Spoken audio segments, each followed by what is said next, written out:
नमस्कार दोस्तों, कैसे हैं आप सभी लोग। उम्मीद है कि आप सभी लोग अच्छे होंगे, स्वस्थ होंगे और आपकी तैयारी अच्छे से चल रही होगी।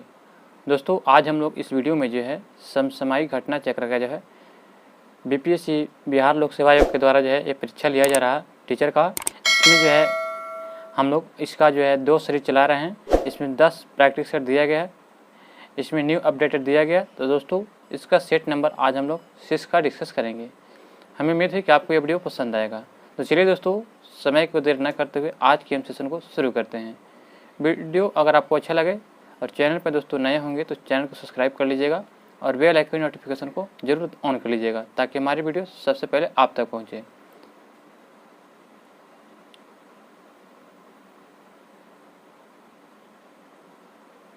चलिए हम आज के सेशन को शुरू करते हैं। इसमें प्रश्न दोस्तों 1 से लेकर जो है 22 तक मैथ रीजनिंग का प्रश्न दिया गया है और 23 से जो है 120 तक जो है इसमें जीके जैसे प्रश्न दिए गए हैं। तो इसमें आज हम लोग जो जीके जैसे प्रश्न को डिस्कस करेंगे।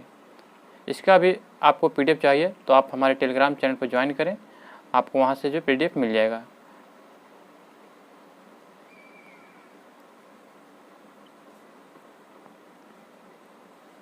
भारत की प्रथम डॉल्फिन वेधशाला कहाँ बनाई जा रही है। तो भारत की प्रथम डॉल्फिन वेधशाला देखा जाए तो यह बनाया जा रहा है कहाँ पे, तो सही उत्तर देगा ये बिहार में बनाया जा रहा है। कहाँ पे? बिहार में। ऑप्शन नंबर सी इसका राइट आंसर होगा। भारत की प्रथम डॉल्फिन वेधशाला देखा जाए तो ये बिहार में बनाया जा रहा है। अंतर्राष्ट्रीय योग दिवस किस दिन मनाते हैं। तो अंतर्राष्ट्रीय योग दिवस जो है हम लोग प्रत्येक वर्ष 21 जून को अंतर्राष्ट्रीय योग दिवस मनाते हैं। कब? 21 जून को। ऑप्शन नंबर जो 20 का राइट आंसर होगा। 21 जून को जो है अंतर्राष्ट्रीय योग दिवस प्रतिवर्ष मनाते हैं। इसी दिन जो है 21 जून को सबसे बड़ा दिन भी होता है, ये ध्यान रखिएगा, उत्तरी गोलार्ध में। अगला प्रश्न है कि प्रतिवर्ष हिंदी दिवस कब मनाया जाता है। तो हिंदी दिवस देखा जाए तो प्रतिवर्ष कब मनाते हैं, तो सही उत्तर क्या हो जाएगा, तो ऑप्शन नंबर 4 हो जाएगा। हिंदी दिवस जो है हम लोग 14 सितंबर को मनाते हैं। कब? 14 सितंबर को। ऑप्शन नंबर 4 इसका राइट आंसर होगा। 2 अक्टूबर को जानते हैं कि हम लोग क्या मनाते हैं, तो गांधी जयंती मनाते हैं, यह ध्यान रखिएगा। नेक्स्ट प्रश्न दिया गया दोस्तों कि अंतरिक्ष यात्रा करने वाली भारतीय मूल के प्रथम महिला कौन थे। तो यहाँ पे दोस्तों भारतीय मूल के प्रथम महिला पूछा जा रहा है, तो सही उत्तर देगा ये कल्पना चावला थी। ऑप्शन नंबर 20 का राइट होगा। कल्पना चावला जो थी ये अंतरिक्ष यात्रा करने वाली भारतीय मूल की प्रथम महिला थी। अगला प्रश्न दिया गया है कि भारत का पहला रेल विश्वविद्यालय कहाँ खुलेगा। तो भारत का पहला रेल विश्वविद्यालय जो कहाँ खुलेगा, तो बड़ौदा गुजरात में खुलेगा। ऑप्शन नंबर 1 इसका राइट आंसर, बड़ौदा गुजरात में। विश्व खाद्य कार्यक्रम WFP संयुक्त राष्ट्र की खाद्य सहायता का शाखा है, इसका मुख्यालय कहाँ है। तो दोस्तों इसका मुख्यालय देखा जाए तो यह कहाँ पे है, तो सही उत्तर देगा ये रोम इटली में है। कहाँ पे? रोम में। विश्व खाद्य कार्यक्रम का मुख्यालय जो है ये कहाँ है, तो रोम इटली में है। तो ऑप्शन नंबर 4 इसका राइट आंसर देगा। G20 समूह में कितने सदस्य हैं। तो G20 समूह में देखा जाए तो कितने सदस्य हैं, तो यहाँ पे राइट आंसर क्या जाएगा, यहाँ पे लिखा ही हुआ है कि G20 20 में क्या होगा 20, यानी 20 जो है G20 का मतलब होता है ग्रुप ऑफ 20 देशों का, यानी कि 20 देशों के ग्रुप को G20 कहते हैं। तो ऑप्शन नंबर 1 इसका राइट आंसर, 20 देश इसमें शामिल हैं। निम्नलिखित में से किस विषय पर नोबेल पुरस्कार नहीं दिया जाता है। तो किस विषय पर नोबेल पुरस्कार नहीं दिया जाता है, तो दोस्तों आपका इसका राइट आंसर सभी लोग जानते हैं कि गणित के क्षेत्र में नोबेल पुरस्कार नहीं दिया जाता है। कुल जो 6 क्षेत्रों में नोबेल पुरस्कार दिया जाता है, तो ये ध्यान रखिएगा, कुल 6 क्षेत्रों में। अगला प्रश्न देखते हैं, सोमनाथ मंदिर किस राज्य के तट पर स्थित है। तो सोमनाथ मंदिर जो सभी लोग जानते हैं कि ये जो है सोमनाथ मंदिर ये गुजरात में स्थित है। कहाँ पे? गुजरात में। तो ऑप्शन नंबर जो 4 इसका राइट आंसर होगा दोस्तों, सोमनाथ मंदिर गुजरात में स्थित है। आगे दिया गया है कि हमारा प्रश्न दिया गया है कि सिस्टर निवेदिता का वास्तविक नाम क्या है। तो सिस्टर निवेदिता का वास्तविक नाम देखा जाए तो मार्गरेट एलिजाबेथ नोबल है। मार्गरेट एलिजाबेथ नोबल जो है ये सिस्टर निवेदिता का वास्तविक नाम है। खेलो इंडिया यूथ गेम 2023 की मेजबानी किस राज्य द्वारा की गई है।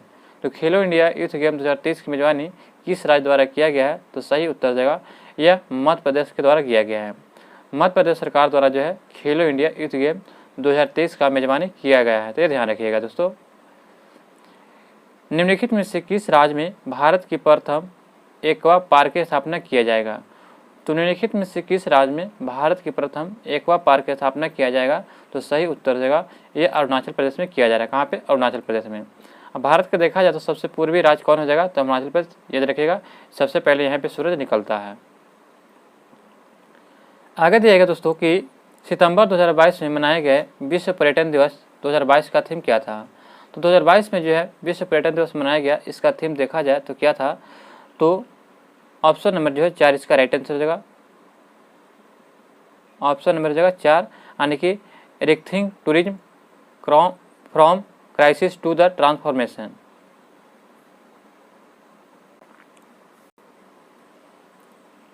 नेक्स्ट प्रश्न है दोस्तों कि भारत ने फरवरी 2022 में युद्ध प्रभावित यूक्रेन से भारतीय लोगों को लाने के लिए कौन सा मिशन चलाया था।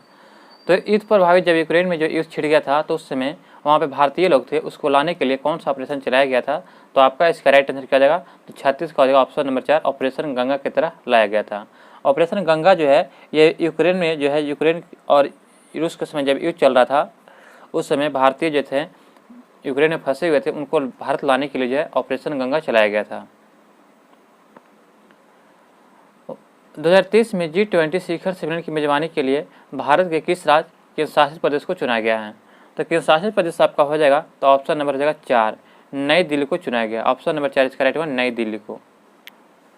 अगला प्रश्न दोस्तों कि घनत्व की एसआई इकाई क्या होगा। तो डेंसिटी को किस में मापते हैं, तो आपका इसका राइट आंसर होगा ऑप्शन नंबर केजी मीटर पर क्यू। केजी मीटर पर क्यू इसका राइट आंसर होगा, ऑप्शन नंबर 4 ये इसका राइट होगा, केजी मीटर पर क्यू दिया गया, ध्यान रखिएगा। निम्न में से कौन सा मात्रक वही मात्रा मापता है जो एसआई पास्कल का द्वारा मापा जाता है। तो आपका इसका सही उत्तर क्या आ जाएगा, टार जो होता है इसको जो है पास्कल के द्वारा ही मापा जाता है, ध्यान रखिएगा टार को। निम्नलिखित में से किस राशि के लिए समय की इकाई भाजक या डिनोमिनेटर में 2 बार दिखाई गई है। तो यह दिखाया गया कि इसमें, तो सही उत्तर देगा ऑप्शन नंबर ए, त्वरण में दिखाया गया। ऑप्शन नंबर 1 किसका राइट होगा, त्वरण में। अगला प्रश्न दिया गया दोस्तों कि विराम अवस्था में एक पिंड में हो सकती है। तो क्या हो सकती है, तो विराम अवस्था में एक पिंड में हो सकती है। तो 41 का आपका राइट आंसर देगा ऊर्जा होती है। क्या, ऊर्जा। जब विराम अवस्था में एक पिंड होती है तो इसमें क्या होती है, ऊर्जा निहित होती है। न्यूटन की गति की मात्रा का प्रयोग किसके लिए किया था। तो न्यूटन की गति की मात्रा का प्रयोग जो है ये संवेग के लिए किया गया था। किसके लिए, संवेग के लिए, मोमेंटम के लिए, तो ध्यान रखिएगा। किसी वस्तु का अधिकतम भार किसी स्थिति में होगा। तो देखा जाए दोस्तों तो किसी वस्तु का अधिकतम भार तो सभी लोग जानते हैं कि कहाँ पे होता है। तो ध्रुवों पर देखा जाए तो किसी वस्तु का, देखिए हम आप लोग बताते हैं कि ध्रुव कहाँ पे होता है दोस्तों, ये होता है यानी कि विषुवत रेखा, इसी को भूमध्य रेखा भी कहते हैं। और ध्रुव जो है आपका ऊपर हो जाएगा अंटार्कटिका और नीचे हो जाएगा अंटार्कटिक हो जाएगा, यानी कि अंटार्कटिक हो जाएगा ऊपर और टीका हो जाएगा नीचे। तो ये ध्यान रखिएगा, ये दोनों जो है उत्तरी ध्रुव और नीचे दक्षिणी ध्रुव हो जाएगा। तो इन्हीं दोनों पर जो है उत्तरी ध्रुव और दक्षिणी ध्रुव पर जो है सबसे अधिक भार होता है, ये ध्यान रखिएगा। तो ऑप्शन नंबर क्या आ जाएगा, तो 4 हो जाएगा। और भूमध्य रेखा पर भार कम होता है, ध्यान रखिएगा। वायु दाब को मापने के यंत्र को क्या कहते हैं। तो दोस्तों वायु दाब जो है किससे मापते हैं, तो बैरोमीटर से। बैरोमीटर से जो है वायु दाब मापा जाता है। एनीमोमीटर जो है यह हवा की गति मापता है। हाइग्रोमीटर जो है यह अपेक्षित आर्द्रता मापता है। और थर्मोमीटर जो है इसे जो है तापमान मापा जाता है थर्मोमीटर से। नेक्स्ट प्रश्न देखते हैं, तो ऑप्शन में इसका क्या हो जाएगा, बैरोमीटर हो जाएगा दोस्तों। तापमापी थर्मामीटर में निम्नलिखित में से किसका उपयोग पारे के वैकल्पिक रूप में किया जाता है। तो पारे के रूप में जो है गैलिस्टन के कहते हैं, गैलिस्टन को पारे के रूप में देखा जाए तो थर्मामीटर में गैलिस्टन का उपयोग करते हैं। ऑप्शन नंबर सी इसका राइट आंसर हो जाएगा। दर्पण जो है बताना है कि कौन सा दर्पण जो है कारों की हेडलाइट में प्रयोग करते हैं। जो कार होता है उसके हेडलाइट होता है, उसमें कौन सा दर्पण होता है। तो दोस्तों आपका इसका राइट आंसर क्या हो जाएगा, तो हेडलाइट में क्या होता है, तो ऑप्शन नंबर हो जाएगा 46 का 4 हो जाएगा, यानी कि अवतल दर्पण का उपयोग करते हैं। अगर साइड मिरर रहता दोस्तों तो साइड मिरर में जो है किसी का प्रयोग करते हैं, तो उत्तल दर्पण, ये ध्यान रखिएगा। निम्नलिखित में से कौन सा दर्पण प्रकाश का पार्श्व व्युत्क्रम प्रदर्शित करता है। तो दोस्तों यहाँ पे पूछा जा रहा है कि कौन सा दर्पण प्रकाश का पार्श्व व्युत्क्रम प्रदर्शित करता है। तो सही उत्तर देगा आपका समतल दर्पण। समतल दर्पण जो है ये दर्पण जो है ये पार्श्व व्युत्क्रम को प्रदर्शित करता है।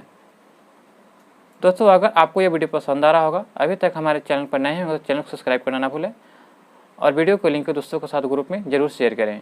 ध्वनि तरंगों के उत्पादन और प्रसार के अध्ययन को क्या कहा जाता है। तो ध्वनि तरंगों के उत्पादन और प्रसार के अध्ययन को क्या कहते हैं? तो सही उत्तर हो जाएगा ऑप्शन नंबर सी हो जाएगा। और अकॉस्टिक कहते हैं। अकॉस्टिक जो है ये ध्वनि तरंगों के उत्पादन और प्रसार के अध्ययन को कहा जाता है। विद्युत मोटर, विद्युत मोटर जो है किसको किसको में बदलता है? तो विद्युत मोटर जो है यह किसको बदलता है? तो सही उत्तर हो जाएगा 49 के ऑप्शन नंबर 4, विद्युत ऊर्जा को यांत्रिक ऊर्जा में बदलता है विद्युत मोटर। विद्युत मोटर जो होता है यह विद्युत ऊर्जा को यांत्रिक ऊर्जा में बदलता है, तो ध्यान रखिएगा। तो ऑप्शन नंबर 4 इसका राइट आंसर हो जाएगा। और डायनेमो अगर रहता तो यांत्रिक ऊर्जा को विद्युत ऊर्जा में परिवर्तित करता है, तो ध्यान रखिएगा, दोनों कन्फ्यूजन नहीं होइएगा। निम्नलिखित तत्वों में से कौन सा तत्व कमरे के तापमान पर द्रव रूप में रहता है?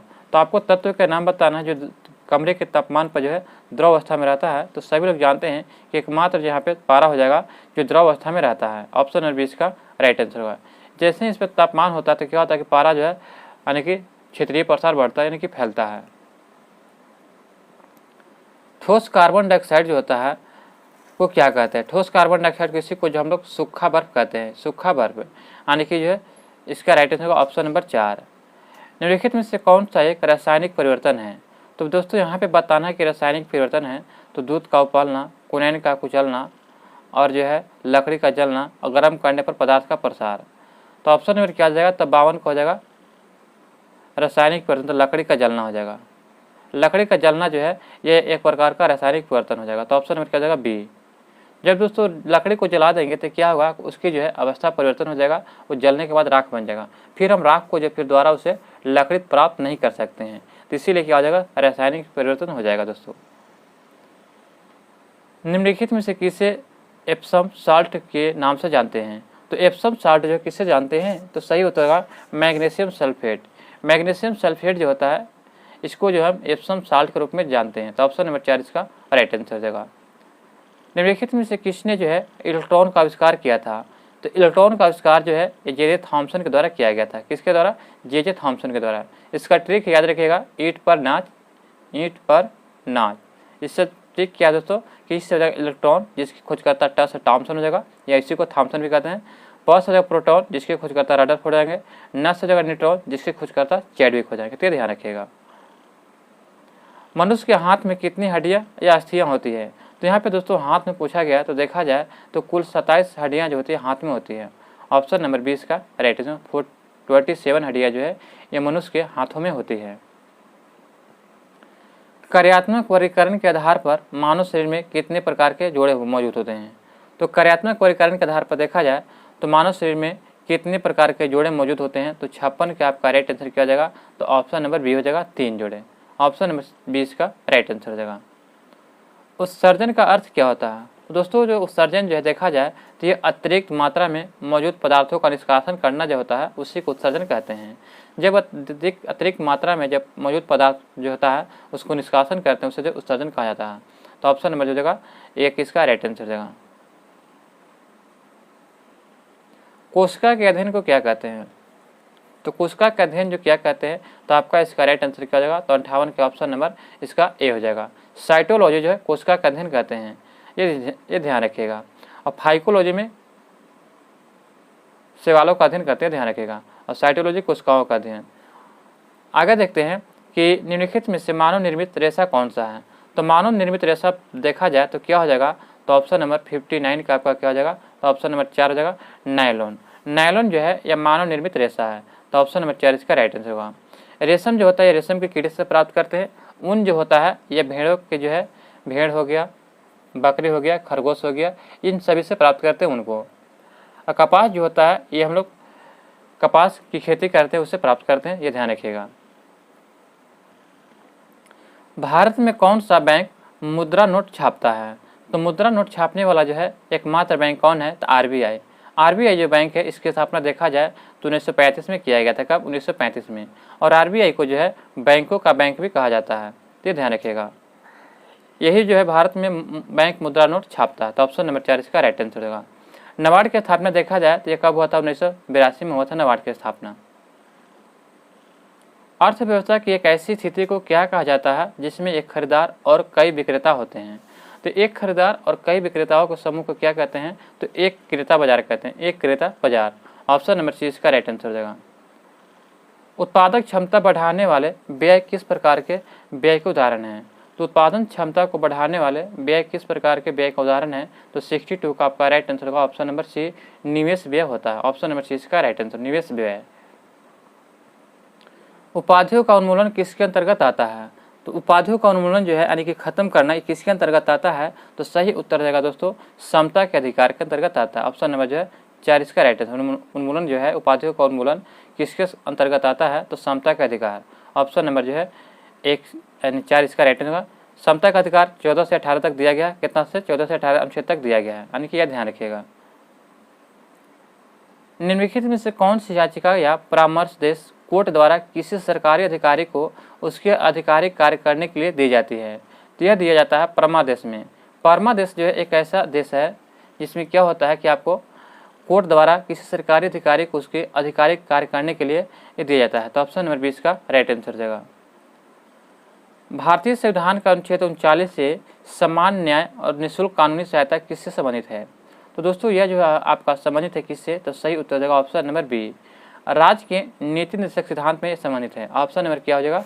तो ऑप्शन नंबर बी होगा, राज्य के नीति निर्देशक सिद्धांत में जो है ये 39 में जो समान न्याय के लिए निःशुल्क सहायता दिया गया है। तो ऑप्शन नंबर 20 का राइट आंसर देगा। भारतीय संविधान का अनुच्छेद 60 संदर्भित करता है किसको? तो 60 में क्या दिया गया है? तो सही उत्तर देगा दोस्तों ऑप्शन नंबर बी, राष्ट्रपति के शपथ के बारे में जो है यह अनुच्छेद 60 में दिया गया है। ऑप्शन नंबर 20 का, ऑप्शन नंबर इसका क्या हो जाएगा? 20 का राइट आंसर होगा शपथ है। भारत में स्वतंत्रता के बाद कितनी बार राष्ट्रीयपात लागू हुआ था? तो राष्ट्रीयपात देखा जाए तो स्वतंत्रता के बाद जो है 3 बार हुआ है। कब? 3 बार। ऑप्शन नंबर सी इसका राइट आंसर हो जाएगा। किसी सदन के सत्रावासन और एक नए सत्र के में उनके पुनः स्वीकृत होने के बीच की अवधि को क्या कहते हैं? तो दोस्तों यहाँ पे कहा जा रहा है कि किसी सदन के सत्रावसान और एक नए सत्र के उसके पुनः समवेत होने के बीच की अवधि को क्या कहा जाता है? तो दोस्तों इसका सही उत्तर देगा अवकाश कहा जाता है। क्या? अवकाश। लोकसभा अध्यक्ष अपना इस्तीफा निम्न में से किसे सौंपते हैं? तो लोकसभा अध्यक्ष जो होते हैं वो अपना इस्तीफा जो किसे सौंपते हैं? तो ये लोकसभा के उपाध्यक्ष को सौंपते हैं। ऑप्शन नंबर 20 का राइट आंसर, लोकसभा के उपाध्यक्ष को सौंपते हैं। दोस्तों अगर आपको ये वीडियो पसंद आ रहा होगा तो वीडियो को लाइक और चैनल पर नए होगा तो सब्सक्राइब जरूर कर लीजिएगा और वीडियो को लिंक के दोस्तों के साथ ग्रुप में शेयर करना ना भूलिएगा। राष्ट्रपति किसके परामर्श से संसद के सभी सत्र आयोजित और स्थगित करते हैं? तो यह परामर्श लेता है किससे? तो प्रधानमंत्री से। किससे? तो प्रधानमंत्री। ऑप्शन नंबर 20 का राइट आंसर हो जाएगा। भारत में स्थापित पहला उच्च न्यायालय कौन सा है? तो पहला उच्च न्यायालय देखा जाए तो कलकत्ता उच्च न्यायालय है। भारत में जो स्थापित पहला उच्च न्यायालय कब है? तो कलकत्ता उच्च न्यायालय जो 1784 में स्थापित हुआ था। कब? 1784 में। ये ध्यान रखिएगा। भारत के संविधान में कौन से अनुच्छेद में यह प्रावधान किया गया है कि प्रत्येक भारतीय राज्य में एक राज्यपाल होगा? तो किस अनुच्छेद में दिया गया है कि प्रत्येक राज्य में जो एक राज्यपाल होगा? तो यह दिया गया अनुच्छेद 153 में। ऑप्शन नंबर 1 इसका राइट आंसर होगा। अनुच्छेद 153 कहता है कि भारत के प्रत्येक राज्य में एक राज्यपाल होगा। ये ध्यान रखिएगा। जम्मू और कश्मीर विधान परिषद को किस वर्ष में समाप्त किया गया था? तो जम्मू कश्मीर के जो विधान परिषद है इसके अब समाप्त किया गया था? तो 2019 में समाप्त किया गया था। ऑप्शन नंबर 4 इसका राइट आंसर, 2019 में। राज्य के आकस्मिक कोष का संचालन कौन करता है? तो राज्य के जो आकस्मिक कोष होता है उसके संचालन करता कौन है? तो राज्य का राज्यपाल। ऑप्शन नंबर 1 इसका राइट आंसर रहेगा। भारतीय संविधान का पहला संशोधन किस वर्ष में हुआ था? तो भारतीय संविधान का पहला संशोधन देखा जाए तो यह भूमि अधिग्रहण के लिए किया गया था। कब किया गया था? तो 1951 में किया गया था, 1951 में। तो ऑप्शन नंबर 1 इसका राइट आंसर। ये किससे संबंधित है? तो इसके तहत जो है यानी कि अनुसूची 9 को जोड़ा गया था जिसमें भूमि अधिग्रहण दिया गया है। अनुसूची 9 को जोड़ा गया था। भारतीय संविधान में कौन सी अनुसूची नगर पालिका से संबंधित है?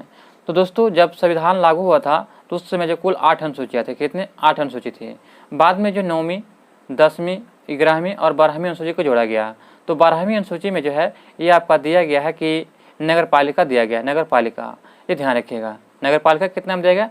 तो 12वीं अनुसूची में। 11वीं में जो है पंचायती राज दिया गया है, पंचायत यानी कि दिया गया है। और जो है 9वीं में देखा जाए तो भूमि अधिग्रहण दिया गया है और 10वीं में जो है दल बदल दिया गया है। तो ये ध्यान रखिएगा। तो ऑप्शन नंबर जो है 1 इसका राइट आंसर हो जाएगा। 12वीं में लोकतंत्र का तात्पर्य है कि सार्वभौम सत्ता के हाथ में होती है। तो सार्वभौम किसके हाथ में होती है? सत्ता के हाथ में। तो किसके हाथ में होती है? तो सही उत्तर देगा ऑप्शन नंबर बी इसका राइट आंसर होगा, लोगों के हाथ में। लोकतंत्र का तात्पर्य होता है सार्वभौम की जो है सत्ता जो होती है लोगों के हाथ में होती है। किसके हाथ में? तो जनता के, लोगों के हाथ में होती है। ऑप्शन नंबर 20 का राइट आंसर हो जाएगा। भारत में गांधी जी का प्रथम सत्याग्रह कहाँ हुआ था? तो गांधी जी का प्रथम सत्याग्रह भारत में पूछा जा रहा है तो सभी लोग जानते हैं कि चंपारण सत्याग्रह जो है इसमें गांधी जी का जो है 1917 में जो है प्रथम सत्याग्रह रहा था। कब? तो 1917 में चंपारण सत्याग्रह जो कहाँ हुआ था? तो बिहार के पश्चिमी चंपारण में किया गया था। और खेड़ा कब हुआ था? तो सभी लोग जानते हैं कि 1918 में किया गया था। अहमदाबाद मिल मजदूरी अभी 1918 में हुआ था, ये ध्यान रखिएगा। तो दोस्तों ऑप्शन में क्या जाएगा? 1 इसका राइट आंसर हो जाएगा। भारतीय राष्ट्रीय कांग्रेस का प्रथम विभाजन उसके कहाँ के सत्र में हुआ था? तो इसके जो देखा जाए तो सूरत के जो है 1907 के जो है अधिवेशन चल रहा था, उसमें रास बिहारी बोस की अध्यक्षता में जो है वहाँ पे यानी कि कांग्रेस का विभाजन हो गया था। नरम दल और गरम दल 2 भागों में बट गए थे। और फिर एक कब हुए थे नरम दल और गरम दल? तो 1916 के अधिवेशन में एक हो गए थे, फिर नरम दल और गरम दल। तो ये ध्यान रखिएगा, ऑप्शन नंबर सी इसका राइट आंसर हो जाएगा।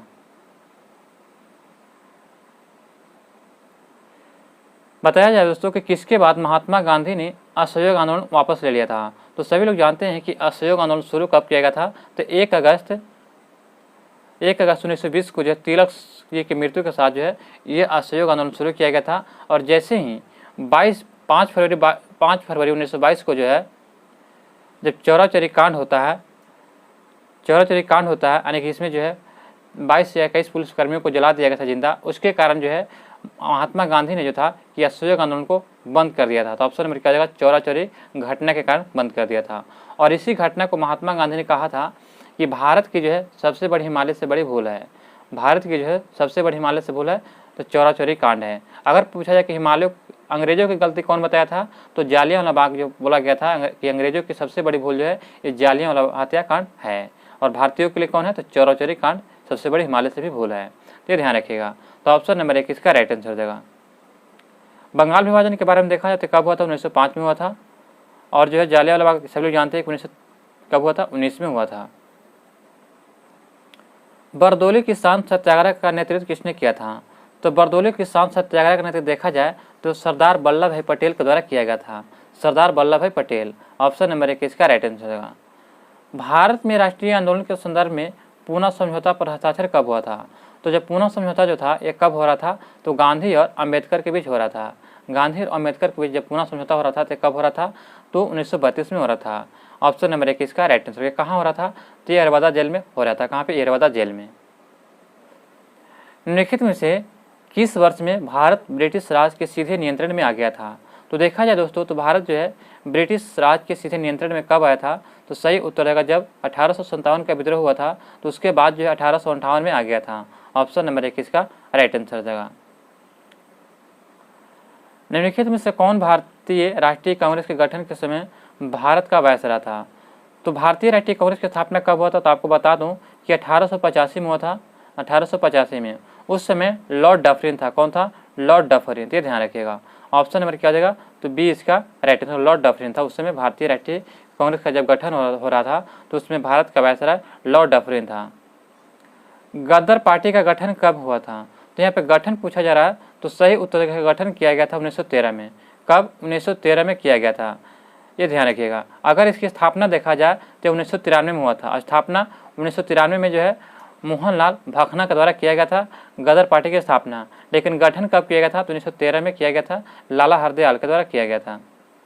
ये ध्यान रखिएगा। तो ऑप्शन नंबर ई हो जाएगा, इनमें से कोई नहीं।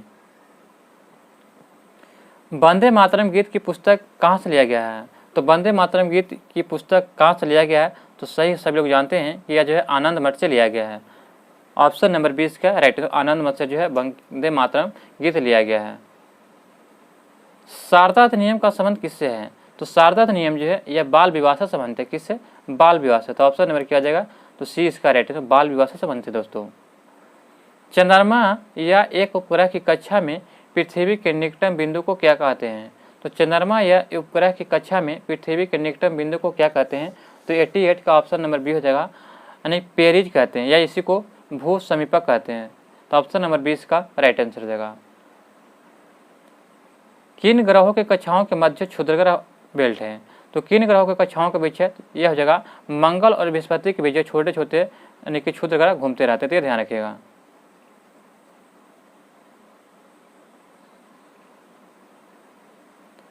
आगे दिएगा दोस्तों कि पृथ्वी अपनी धुरी के चारों तरफ किस दिशा में घूमती है?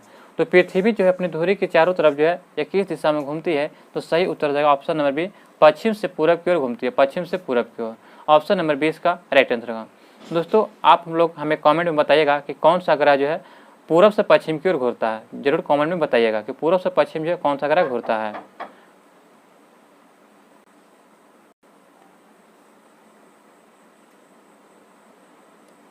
निम्नलिखित में से ओजोन के संबंध में कौन सा कथन सत्य नहीं है? तो दोस्तों बताना कि ओजोन के संबंध में कौन सा कथन सत्य नहीं है। तो दोस्तों यहाँ पे आपका राइट आंसर देखा जाए तो ओजोन एक विषैला होता है और ओजोन पृथ्वी के सतह के निकट स्थित होता है, ये गलत है। ओजोन जो है पृथ्वी के सतह के निकट होता है, गलत है। ये जो ओजोन पर देखा जाए तो समताप मंडल में जो है 15 से 16 से 32 किलोमीटर के आसपास में होता है या 15 से 30 किलोमीटर के आसपास में इसकी मोटाई है। तो ऑप्शन नंबर क्या जाएगा? 20 का जो है गलत कथन दिया गया। तो ऑप्शन नंबर 20 का राइट आंसर हो जाएगा।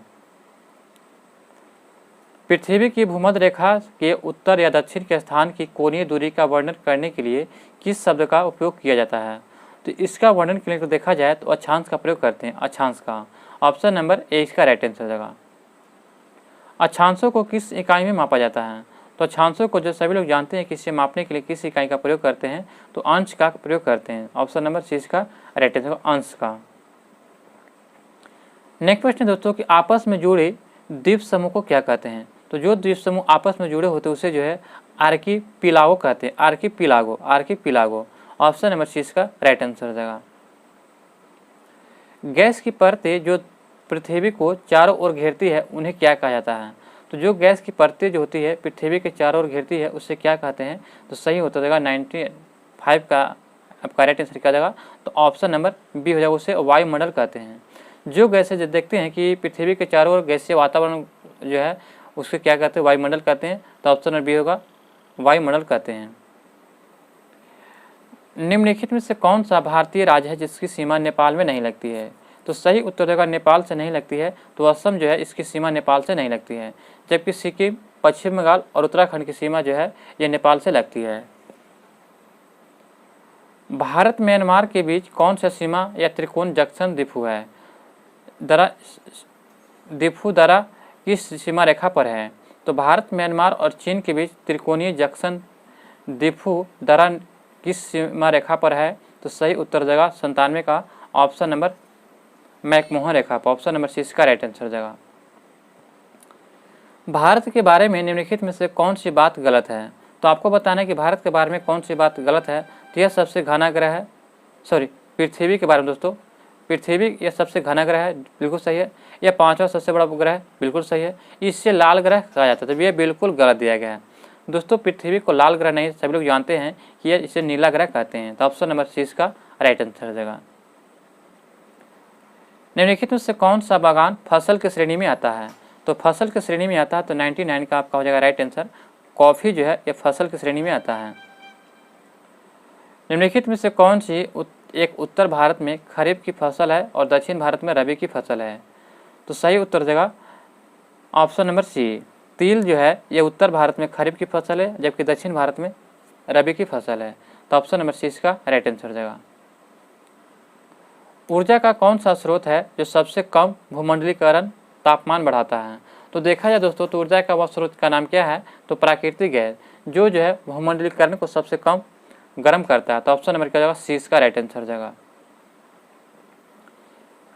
किस भारतीय शहर को भारत का मैनचेस्टर कहा जाता है? तो भारत का मैनचेस्टर जो है कोयम्बटूर के कहते हैं। किसे? कोयम्बटूर को। ऑप्शन नंबर 20 का राइट आंसर हो जाएगा। निम्नलिखित विकल्पों में से भारत का सबसे व्यस्त अंतर्राष्ट्रीय बंदरगाह कौन है? तो सभी लोग जानते हैं कि भारत का जो सबसे व्यस्त जो है बंदरगाह कौन सा हो जाएगा? तो ऑप्शन नंबर जो हो जाएगा तूतीकोरिन बंदरगाह। तूतीकोरिन बंदरगाह ऑप्शन नंबर 4 इसका राइट आंसर हो जाएगा।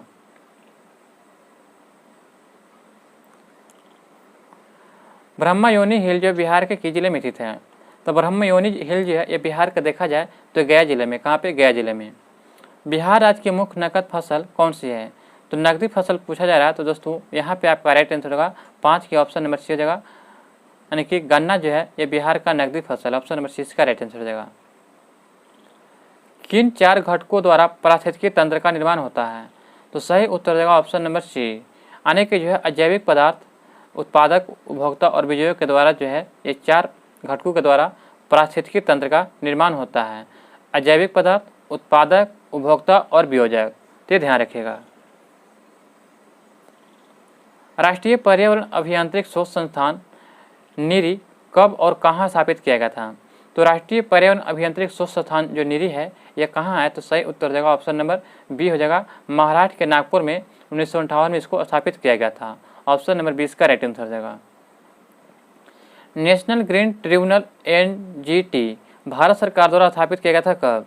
तो national green tribunal NGT Bharat सरकार द्वारा कब स्थापित किया गया था? तो सही उत्तर देगा 2010 में, ऑप्शन नंबर सी इसका राइट आंसर देगा। नेक्स्ट प्रश्न है फ्रेंड्स कि भारत में निम्नलिखित में से कौन सा नगर वृक्षारोपण में विशिष्टता रखता है?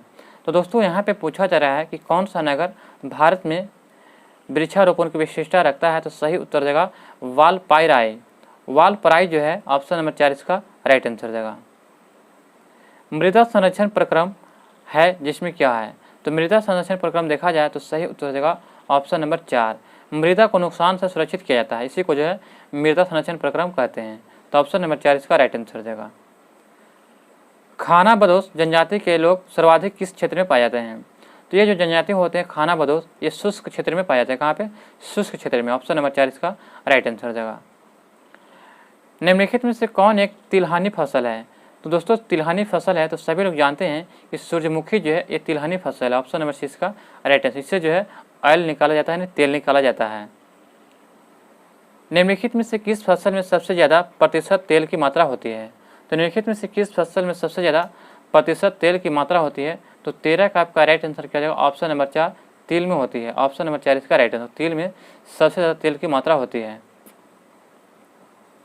निम्नलिखित में से कौन सा वायु प्रदूषक ऑक्सीजन की अपेक्षा अत्यधिक शीघ्रता से रक्त के हीमोग्लोबिन में घुल जाता है? तो यह घुलने वाला कौन सा हो जाएगा? तो कार्बन मोनोऑक्साइड। कार्बन मोनोऑक्साइड जो एक प्रदूषक है जो ऑक्सीजन की अपेक्षा अत्यधिक तीव्रता से जो है रक्त में घुल जाता है, ऑप्शन नंबर सी इसका राइट है, कार्बन मोनोऑक्साइड हो जाएगा। इंडोर वायु प्रदूषण का सर्वाधिक महत्वपूर्ण प्रदूषक कौन है? तो दोस्तों इंडोर वायु प्रदूषण का सर्वाधिक देखा जाए तो महत्वपूर्ण प्रदूषक हो जाएगा, ऑप्शन नंबर क्या हो जाएगा? तो 4 हो जाएगा radon gas. Radon gas option number 4 हो जाएगा। भारत में सर्वाधिक सिंचाई विस्तार प्रतिशत वाला राज्य कौन है? तो सिंचाई विस्तार प्रतिशत वाला राज्य होगा हरियाणा, ऑप्शन नंबर सी इसका राइट, हरियाणा इसका राइट आंसर हो जाएगा। भारत के किस राज्य में तांबा का सबसे अधिक भंडार है? तो भारत के किस राज्य में तांबा का सबसे अधिक भंडार है? तो दोस्तों सही उत्तर देगा आपका कहाँ पे? तो एमपी में जो है इसका राइट आंसर। कहाँ पे? एमपी में।